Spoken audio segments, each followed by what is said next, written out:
ঠিক আছে, যেখানে পটল ভাজা হচ্ছে, এখানে ডাল সিদ্ধ হচ্ছে, আর এদিকে আলু ভাজা হয়ে গেছে। দেখতে পাচ্ছ কত সুন্দরভাবে সবকিছু সাজিয়ে দিয়েছি, তোমরা দেখে অবশ্যই বল।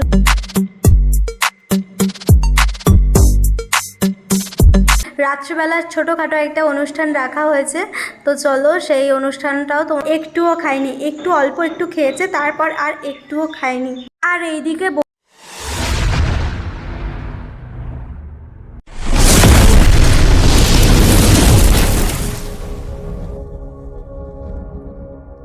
Hello everyone, welcome back to my another blog. তো আজকে হচ্ছে আমার বোনের জন্মদিন, তো সকালবেলা ঘুম থেকে উঠে ওকে বার্থডে উইশ করে দিয়েছি।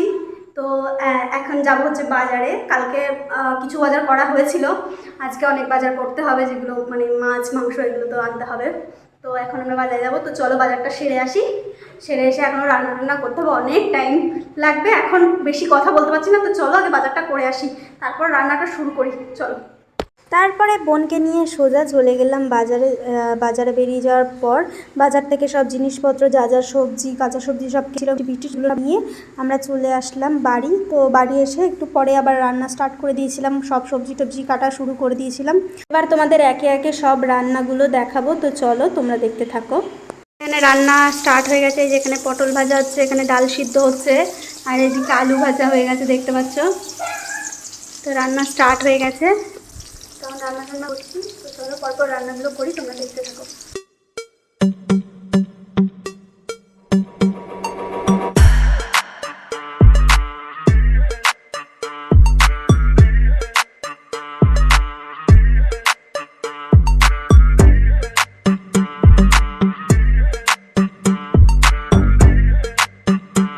তো গাইস, এদিকে মোটামুটি সব কিছু ডান, ঠিক আছে, এদিকে কমপ্লিট হয়ে গেছে, আর এদিকে শুধু ভাতটা হচ্ছে, আর চাটনি পাঁপড় এগুলো ভাজলেই হয়ে যাবে মোটামুটি। তো চলো এগুলো একবারে কমপ্লিট করে তোমাদের সঙ্গে দেখা হচ্ছে। তারপরে আমি চলে গিয়েছিলাম এদিকে স্নান করতে, আর স্নান টান করে এসে একদম রেডি হয়ে গিয়েছিলাম, আর এখানে বোনের থালা সাজাতে বসে পড়েছিলাম, দেখতে পাচ্ছ। আর পায়েসটা আগে থাকতে সাজিয়ে রেখেছিলাম, আর এই যে রূপোর চামচটা, এটা করে বোন পায়েস খাবে, দেখতে পাচ্ছ। তো তারপরে এখানে সব কিছু সাজিয়ে গুছিয়ে একদম আমি কমপ্লিট করে দিয়েছি। দেখতে পাচ্ছ কত সুন্দরভাবে সব কিছু সাজিয়ে দিয়েছি, তোমরা দেখে অবশ্যই বলো কেমন হয়েছে। তো তারপরে এখানে বোন খেতে বসে গিয়েছিল, আর ছোট বোন ওর কোল থেকে নামতেই চাইছিল না, কারণ তানিকে যেহেতু সাজিয়ে গুছিয়ে দেওয়া হয়েছে, ওর ইচ্ছা হচ্ছে যে ও সাজিয়ে গুছিয়ে খাবে। ওর 1 বছর পূর্ণ হয়ে গেছে, কিন্তু ওকে 1 বছরের জন্মদিন সেভাবে সেলিব্রেট করা হয়নি, আসলে বাড়ি ছিল না, তার জন্য সেভাবে সেলিব্রেট করা হয়নি। তো তারপরে এখানে খেতে বসে গিয়েছি, তো চলো তোমরা পরপর দেখতে থাকো কি কি হতে চলেছে। তারপরে এখানে ধান দুব্ব প্রদীপ সব রেডি করে নিয়েছিল, এবার বোনকে আশীর্বাদ করবে, আশীর্বাদ করে ওকে মুখে ভাত তুলে দেবে। তো চলো তোমরা দেখো। তারপর কাকি এখানে বোনকে আশীর্বাদ করতে শুরু করে দিয়েছিল, দেখতে পাচ্ছ। এখানে ওকে আশীর্বাদ করবে, তারপর ওর মুখে ভাত তুলে দেবে, মানে পায়েস তুলে দেবে, ভাত তুলে দেবে না, পায়েস তুলে দেবে। তো চলো তোমরা দেখতে থাকো পরপর।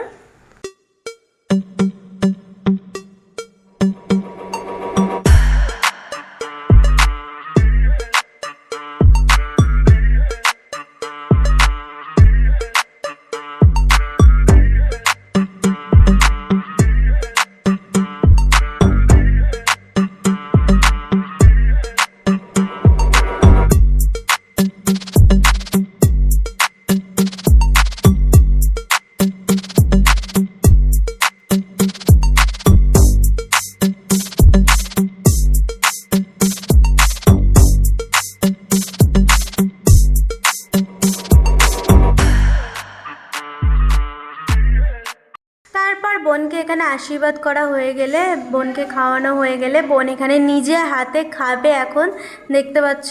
তো ও খাবে, তারপর আমরা সবাই খাওয়া দাওয়া করব। তারপরে আবার রাত্রিবেলা ছোটোখাটো একটা অনুষ্ঠান রাখা হয়েছে, তো চলো সেই অনুষ্ঠানটাও তোমাদের সঙ্গে শেয়ার করব। তার আগে দুপুরের এই যে ছোট্ট আয়োজন, সেটাই তোমাদের সঙ্গে শেয়ার করলাম। তারপর সন্ধেবেলা যে অনুষ্ঠানটা রেখেছি তার জন্য আয়োজন করতে হবে। তারপর এই যে বোন এখানে খেতে পারলো না, ওর সব ভাত আমাকে খেতে হচ্ছে, ও একটুও খায়নি, একটু অল্প একটু খেয়েছে, তারপর আর একটুও খায়নি। আর এইদিকে বোনের থালার সব খাবারগুলো আমাকে শেষ করতে হবে। তো চলো এবার খাওয়া দাওয়া শেষ করে একটু রেস্ট নিয়ে নিই, তারপর আবার সন্ধ্যের আয়োজন করতে হবে।